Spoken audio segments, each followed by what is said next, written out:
Korea जिले में SCL ठेका श्रमिकों के साथ पीएफ राशि में बड़ा खेल किया जा रहा है।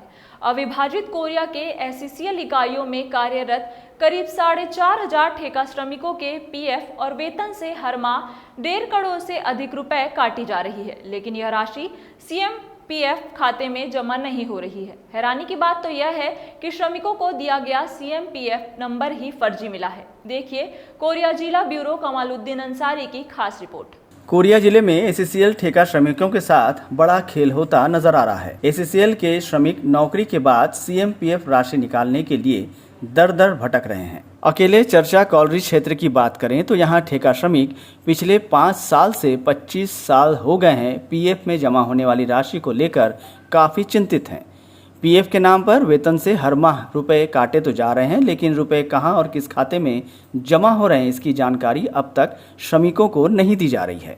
दरअसल एक ठेकेदार एससीएल के कई क्षेत्रों में काम करते हैं। वे एक जगह जमा सीएम पीएफ की राशि के कागजातों को दूसरे जगह जमा कर बिल का भुगतान भी ले लेते हैं, लेकिन वास्तव में दूसरे स्थानों पर कार्यरत ठेका कर्मचारियों के सीएमपीएफ खातों में ठेकेदारों द्वारा की गई हेराफेरी के चलते राशि जमा ही नहीं हो पाती।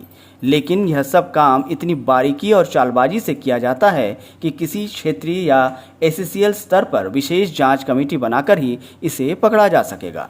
श्रमिकों को जारी होने वाले पे स्लिप में पीएफ की राशि की कटौती दर्शाई तो जाती है। श्रमिकों को बाकायदा सीएमपीएफ नंबर भी अलॉट किया गया है, लेकिन खाते में रुपया जमा नहीं हो रहे हैं।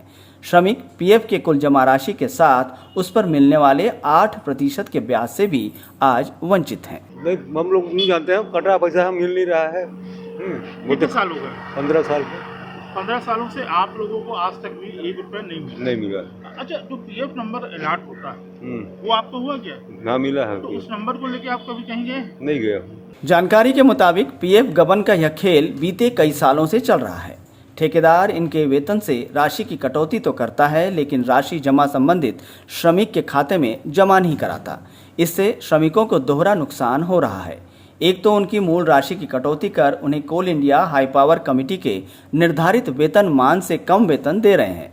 दूसरा, पीएफ राशि में श्रमिकों की हिस्सेदारी के साथ ठेकेदारों को भी अपने हिस्से की राशि श्रमिकों के लिए जमा करानी होती है, जो कि उन्हें नहीं मिल रही है। श्रमिकों का कहना है कि चर्चा आरओ में हर माह 400 ठेका श्रमिकों के 12 लाख रुपए के पीएफ का गबन लगातार हो रहा है। कितने साल से काम करते हैं? 2005 से। 2005 से। अब पीएफ की राशि में आप लोगों को मिली है? नहीं मिली है। क्या कहते हैं अधिकारी?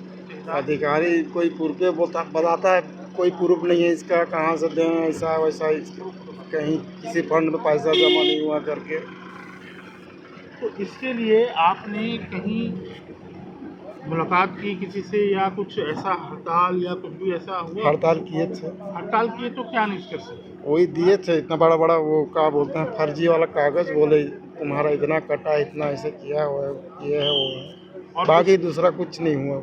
कोरिया जिले के ग्राम बुढ़ार के इंद्रेश साहू का कहना है कि वे चर्चा वेस्ट में ठेका श्रमिक थे। 2019 में साइटिका बीमारी होने से उन्हें इस्तीफा देना पड़ा। इसके बाद सीएमपीएफ राशि निकालने क्षेत्रीय कार्यालय में माध्यम से आवेदन तो किया गया, लेकिन राशि अब तक नहीं मिली। एससीएल के अफसरों ने पहले लॉकडाउन का देरी होना बताया, लेकिन जब इंद्रेश बिलासपुर हेड ऑफिस गए तो वहां मालूम चला कि पीएफ खाता खुला ही नहीं है। ठेका कर्मी विजय कुमार कहते हैं कि वे 12 साल से चर्चा खदान में काम कर रहे हैं। विजय का कहना है कि पीएफ पासबुक की फोटोकॉपी तो दिए हैं, लेकिन खाते में रुपया जमा नहीं है। ऑफिस में जाकर पता करने पर कोई जानकारी मिलती ही नहीं है। ठेका कर्मी ने कहा कि पीएफ खाते में रुपए जमा नहीं हुए हैं। 25 साल हो गए काम करते, अब तक पीएफ राशि जमा नहीं होना एक सवाल उठता है। अन्य ठेका कर्मियों ने भी ये कहा कि पीएफ का नंबर तक नहीं मिला, जिससे वे राशि नहीं मिलने को लेकर काफ़ी परेशान हैं। कितने साल से काम कर रहे हैं? 12। आपको जो पीएफ नंबर जो अलॉट हुआ, तो पीएफ की राशि आपको आज तक मिली? नहीं मिली। नहीं मिली। क्यों नहीं मिली है? वहाँ ऑफिस में जाने से बोलते हैं कि यहाँ पैसा जमा हो भी नहीं किया है, इसका कोई वो चीज़ कार्रवाई जमा हो भी नहीं किया है, तो कहाँ से मिलेगा? अच्छा, इसके लिए कोई आंदोलन या इसके लिए कहीं आप लोगों ने कुछ किया? नहीं किए। हड़ताल वगैरह कहीं कुछ? हड़ताल किए रहे। हड़ताल किए, क्या आश्वासन मिला था आपको? मिला रहा कि वही पासबुक का फोटोकॉपी करके लेकिन वो फर्जी निकला। फर्जी निकला। एसीसीएल पीआरओ सनीश चंद्र ने कहा कि ठेका श्रमिक एसीसीएल के कर्मचारी नहीं हैं, वह ठेकेदार के श्रमिक हैं। मामले में शिकायत सामने आने के बाद संबंधित विभाग को अवगत कराया जाएगा। साथ ही उन्होंने आश्चर्य जताया कि एसीसीएल के अन्य क्षेत्र में ऐसी शिकायत बिल्कुल भी नहीं है। अब शिकायत मिली है तो मामले की जांच जरूर करवाएंगे और निश्चित ही यदि कहीं गड़बड़ी हुई है तो कार्रवाई भी निश्चित की जाएगी। बहुत सारे कॉन्ट्रैक्टर्स वर्कर जो एसीसीएल में काम करते हैं, एसीसीएल वो कॉन्ट्रैक्टर्स के वर्कर रहते हैं और कॉन्ट्रैक्टर उनको एसीसीएल के कामों के लिए लेके आते हैं। प्राथमिक तौर पर सभी को यह स्पष्ट निर्देश दिया जाता है कि जो भी उनके देयताएं हैं, ड्यूज़ हैं, चाहे पीएफ के रूप में हो या और किसी लायबिलिटी के रूप में हो, उसका 100% अनुपालन किया जाए। आपके चैनल की टीम जो कुछ जानकारी लेके आई थी तो मैंने उसको संबंधित विभाग से, जैसा कि आप स्वयं जानते हैं कि संबंधित विभाग से हमने कनेक्ट किया है। आपके द्वारा कुछ जो प्रकरण बताए गए हैं उनको हमने संबंधित विभाग को दिया है और बहुत जल्द ही जो है विभाग उसको देख के और जैसा भी होगा उचित जानकारी आपको हम दोबारा देंगे।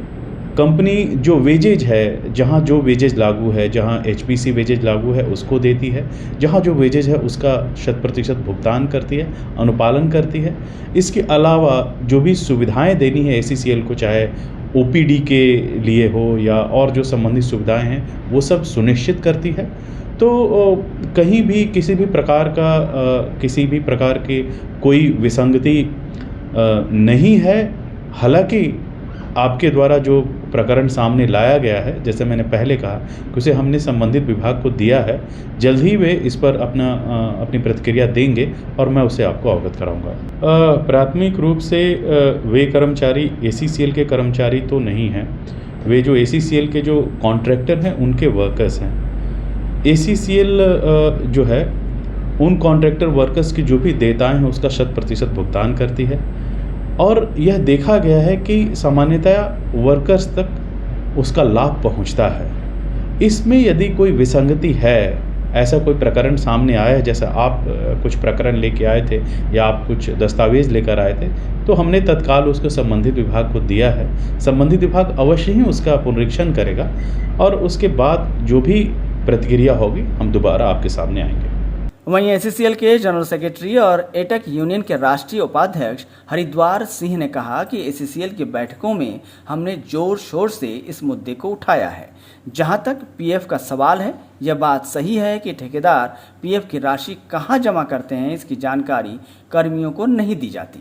ठेका कर्मियों के पीएफ में बहुत बड़ा गोलमाल और लफड़ा तो है जिसका हम कंपनी से जवाब भी लेंगे। बहरहाल अब देखना होगा कि ठेका कर्मियों को पीएफ की राशि में हुई गड़बड़ी की जांच में किस पर गाज गिरती है। रफ्तार मीडिया छत्तीसगढ़ मध्य प्रदेश के लिए कोरिया जिले से कमालुद्दीन अंसारी की खास रिपोर्ट।